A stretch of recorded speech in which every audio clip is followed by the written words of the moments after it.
Donc amour avec un S. Donc l'idée, voilà, c'est de montrer sur scène tout un tas d'histoires d'amour qui n'ont rien à voir les unes avec les autres, si ce n'est qu'elles ne représentent pas, en gros, le prince charmant sauvant la princesse et l'embrassant. Voilà, qui est ce qui nous est asséné depuis qu'on est tout petit. Et ben on va montrer toutes les histoires d'amour qui ne sont pas ça. Donc vraiment tout ce qu'on veut. Et ce qui m'enthousiasme beaucoup là-dedans, c'est que ce soit vous qui proposiez des choses, des scènes que vous avez toujours rêvé de jouer, ou surtout plus intéressant encore, des scènes qui vous ont aidé à vous construire dans votre rapport à l'amour. Donc ça peut être du comique, ça peut être du dramatique, ça peut être du tragique, peu importe.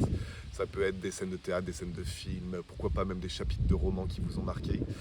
Et voilà, ce qui me plaît beaucoup avec ce projet, c'est que c'est un projet qui nous invite tous à être généreux, c'est-à-dire à donner un peu de nous à ce spectacle en amenant des propositions qui sont en fait importantes pour nous.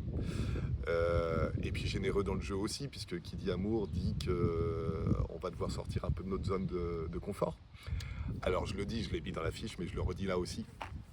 Évidemment que je serai très sensible et attentif à ce que chacun veut faire et surtout à ce que chacun ne veut pas faire. Et je l'entendrai complètement. Si vous avez 16 ans ou si vous avez 25 ans, vous n'en êtes pas au même stade de votre vie affective. Donc évidemment que j'en tiendrai compte aussi. Et donc je vous forcerai à rien.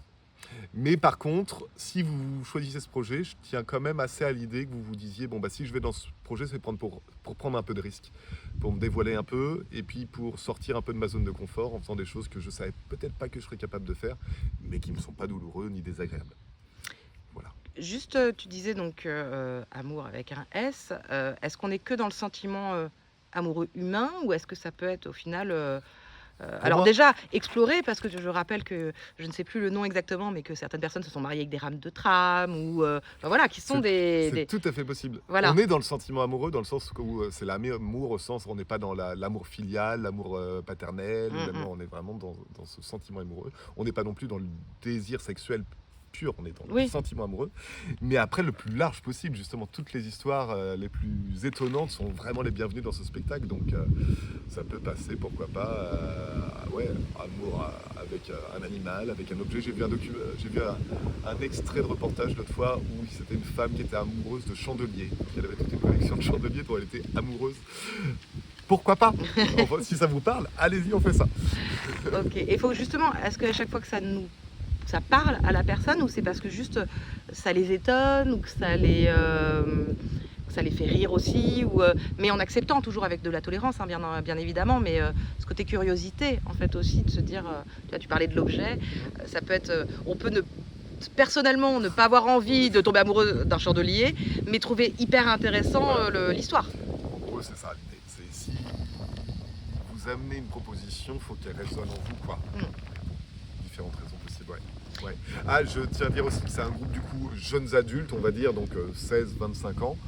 Éventuellement, selon comment est constitué le groupe, ça peut être, si vous n'êtes pas entre 16 et 25 ans, n'hésitez pas à me contacter, je vous dirai si je vous imagine dans ce groupe-là, ou si ça vous paraît possible. Mais bon, il y aura peut-être quelques personnes qui pourront avoir au-delà de cet âge-là. De toute façon, ça, je me permets en même temps, Clément, de le rajouter que pour tous les projets, faut vraiment pas hésiter à venir nous en parler, Ouais, à nous poser des questions, parce qu'en plus, nous, plus on va avoir, les gens vont nous faire des propositions, vont nous donner leur envie, plus on va pouvoir constituer les meilleurs groupes possibles pour faire le meilleur spectacle possible à chaque fois. tout à fait. Et donc il y a aussi, je l'ai mis dans la fiche, mais sans doute, on verra, ça va peut-être évoluer hein, selon les propositions que vous faites. Mais ce que j'imagine pour le moment, pour lier l'ensemble de ces scènes, c'est une esthétique un peu soit cabaret interlope des années 30, soit drag queen, drag king, porté par quelques comédiens que ça pourrait intéresser, ce travail-là. Pas par tous, hein. A priori, sauf si tout le monde le veut, là, mais a priori par quelques comédiens. Voilà, ça peut être un truc. Moi, j'ai joué dans un spectacle il n'y a pas longtemps, pour la première fois, une drag queen, le capitaine Momout. Je me dis, tiens, ça peut être sympa de partager cette expérience avec vous.